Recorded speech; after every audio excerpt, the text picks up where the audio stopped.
Hello दोस्तों, इस video में हम बैंक ऑफ महाराष्ट्र के मिनिमम बैलेंस चार्जेस को डिस्कस करेंगे कि अगर आप बैंक ऑफ महाराष्ट्र में अपना एक सेविंग्स अकाउंट ओपन करवाते हैं तो इसमें आप लोगों को मंथली एवरेज बैलेंस मेंटेन करना होता है या फिर क्वार्टरली एवरेज बैलेंस मेंटेन करना होता है। इसके अलावा आपको कितना चार्जेस देना होता है, इन सारे पॉइंट्स के ऊपर आज हम डिस्कस करेंगे।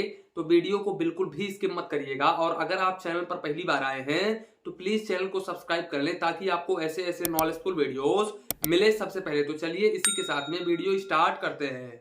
दोस्तों सबसे पहले हम कुछ बेसिक पॉइंट्स को डिस्कस कर लेते हैं। तो दोस्तों जैसा कि आप लोग जानते हैं कि bank of Maharashtra government sector का बैंक है। इसके अलावा काफी सारे लोगों के मन में ये डाउट होता है कि अगर मैं बैंक ऑफ महाराष्ट्र में अपना एक सेविंग्स अकाउंट ओपन करवाता हूं तो क्या मेरा पैसा इस सेविंग्स अकाउंट में सुरक्षित रहेगा या फिर नहीं रहेगा।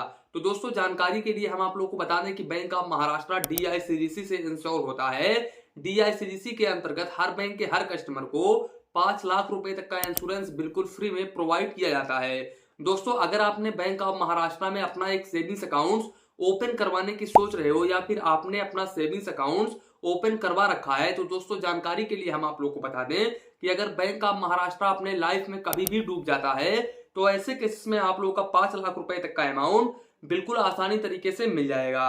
अब हम आते हैं दोस्तों मिनिमम बैलेंस के ऊपर। तो दोस्तों बैंक ऑफ महाराष्ट्र में आप लोगों को मंथली एवरेज बैलेंस मेंटेन करना होता है, जबकि आप लोगों ने देखा होगा कि काफी सारे बैंकों में जैसे कि bank of India, union bank of India, Punjab national bank, इन बैंकों में क्वार्टरली एवरेज बैलेंस मेंटेन करना होता है। हालांकि यहाँ पर मिनिमम बैलेंस सेम ही मेंटेन करना होता है, बस फर्क इतना है कि यहाँ पर यूनियन बैंक में या फिर पंजाब नेशनल बैंक में, बैंक ऑफ इंडिया में, इन बैंकों में आप लोगों को टाइम पीरियड ज्यादा मिल जाता है, यानी कि टाइम पीरियड 3 मंथ का मिल जाता है। जबकि बैंक ऑफ महाराष्ट्र में आप लोगों को only average monthly balance maintain करना है। मतलब आप अगर मिनिमम बैलेंस 1 मंथ में भी कम मेंटेन करते हो तो ऐसे केसेस में आप लोगों को मंथली मेंटेनेंस बैलेंस चार्जेस भी देना होगा। अब यहाँ पर किस तरह से बैंक ऑफ महाराष्ट्र चार्जेस करता है आप लोगों से, यहाँ पर आप देख सकते हैं। अगर आप रूरल के कस्टमर हैं तो यहाँ पर आप लोगों को 500 रुपए मेंटेन करना है। अब यहाँ पर अगर आपका एवरेज मंथली बैलेंस 250 रुपए से लेकर के 500 रुपए आता है तो ऐसे केसेस में आप लोगों को 10 रुपए plus GST per month charges देना होता है। और अगर आपका एवरेज मंथली बैलेंस 125 रुपए से लेकर के 250 रुपए आता है तो ऐसे केसेस में आप लोगों को 15 रुपए plus GST per month charges देना होता है। इसके अलावा अगर आपका एवरेज मंथली बैलेंस 0 रुपए से लेकर के 125 रुपए तक आता है तब ऐसे केसेस में 20 रुपए plus GST per month charges देना होता है। ये रूरल के एरिया के कस्टमर्स को ये चार्जेस देना होता है। अब हम बात करते हैं सेमी अर्बन के कस्टमर्स के बारे में। तो दोस्तों यहाँ पर सेमी अर्बन में आपको 1000 रुपीज मेंटेन करना होता है और यहाँ पर अगर सेमी अर्बन में 500 रुपए से लेकर के 1000 रुपीज आपका एवरेज मंथली बैलेंस आता है तो ऐसे केसेस में आप लोगों को 25 रुपए पर मंथ के हिसाब से चार्जेस देना होता है प्लस GST।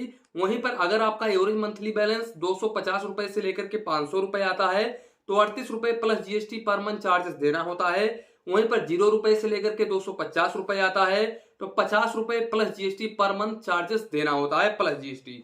तो दोस्तों ये हो गया सेमी अर्बन के कस्टमर्स का चार्जेस। दोस्तों बात करें अगर मेट्रो सिटी और अर्बन के कस्टमर्स के बारे में तो यहाँ पर मेट्रो सिटी और अर्बन में आप लोगों को 2000 रुपए एवरेज मंथली बैलेंस मेंटेन करना होता है। और यहाँ पर अगर आपका जो एवरेज मंथली बैलेंस है वो 1000 रुपए से लेकर के 2000 रुपए तक आता है तो ऐसे केसेस में आप लोगों को 38 रुपए plus GST per month charges देना होता है। वहीं पर अगर आपका एवरेज मंथली बैलेंस 500 रुपए से लेकर के 1000 रुपए आता है तो ऐसे केसेस में आप लोग को 56 रुपए plus GST per month charges देना होता है। वहीं पर आपका जो एवरेज मंथली बैलेंस है वो 0 रुपए से लेकर के 500 रुपए आता है तो ऐसे केसेस में आप लोग को 75 रुपए plus GST per month charges देना होता है। एक हिसाब से माने दोस्तों तो यहाँ पर सबसे ज्यादा जो चार्जेस है वो है 75 रुपए प्लस GST। यानी कि अगर आपने मेट्रो सिटी और अर्बन में अपना सेविंग्स अकाउंट ओपन करवा रखा है और यहाँ पर आपने अपना एवरेज मंथली बैलेंस मेंटेन नहीं किया है तो यहाँ पर ज्यादा से ज्यादा आपको 75 रुपए plus GST per month charges देना होगा। और सेमी अर्बन के कस्टमर्स को ज्यादा से ज्यादा 50 रुपए प्लस GST पर मंथ के हिसाब से चार्जेस देना होगा। वहीं पर रूरल के कस्टमर्स को ज्यादा से ज्यादा 20 रुपए plus GST per month charges देना होगा। अब ये है दोस्तों मिनिमम बैलेंस चार्जेस। दोस्तों यहाँ पर काफी सारे लोगों का कंफ्यूजन होता है कि ये सर ये बताइए QAB क्या होता है और एवरेज मंथली बैलेंस क्या होता है। मान लो दोस्तों आपने QAB किसी बैंक में आपका है 1000 रुपए। और उसी बैंक में आपका MAB है 1,000 रुपए। ठीक है, ये दोनों बैंकों में, एक बैंक में आपका QAB 1,000 रुपए है, दूसरे बैंक में आपका MAB यानी कि मंथली एवरेज बैलेंस 1,000 रुपए है, और एक बैंक में आपका क्वार्टरली एवरेज बैलेंस 1,000 रुपए है। अब क्वार्टरली एवरेज बैलेंस में भी होगा 1,000 गुणे 30, यानी कि 30 डेज का अगर एक महीना होता है तो यहां पर आपका 30,000 हो जाएगा। और यहां पर MAB में भी वही होगा इंटू 30, यहां पर भी आपका 30,000 हो जाएगा। अब मान लो, देखिए यहां पर क्वार्टरली और MAB में अंतर क्या होता है, यहां पर आप देखो कि MAB में क्या रहेगा कि आपको मंथली टू मंथली मेंटेन करके चलना पड़ेगा, और QAB में क्या होगा कि मान लीजिए आपका 30,000 रुपए मंथली का आ रहा है, तो मान लीजिए आपने एक महीने में मेंटेन कुछ भी नहीं किया और दूसरे महीने में ये 30,000 रुपए जोड़ करके 60,000 रुपए आपने अपने अकाउंट में 24 घंटे के लिए रख दिया, तो भी आपको एक भी रुपीस चार्जेस नहीं देना होगा। और MAB में क्या होगा, ये 30,000 रुपए आपको मंथली टू मंथली रखना ही रखना है। मान लीजिए 30,000 रुपए आप रख देते हो 24 घंटे के लिए, उसके बाद में आप चाहे तो पूरे महीने बैलेंस रखो या फिर ना रखो, आपको एक भी रुपीस चार्जेस देने की जरूरत नहीं है।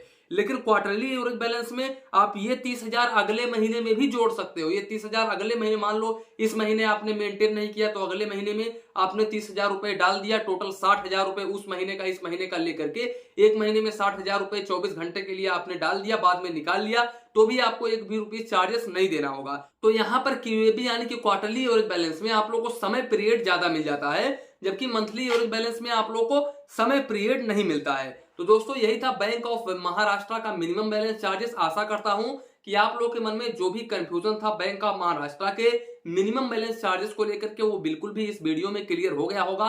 तो इसी के साथ में वीडियो समाप्त करते हैं। वीडियो पसंद आया हो तो प्लीज वीडियो को एक लाइक करिए और अपने चैनल फाइनेंस बैंकिंग को सब्सक्राइब करिए। मन में कुछ डाउट हो, कंफ्यूजन हो तो प्लीज कमेंट करिए। धन्यवाद, मिलते हैं नेक्स्ट वीडियो में।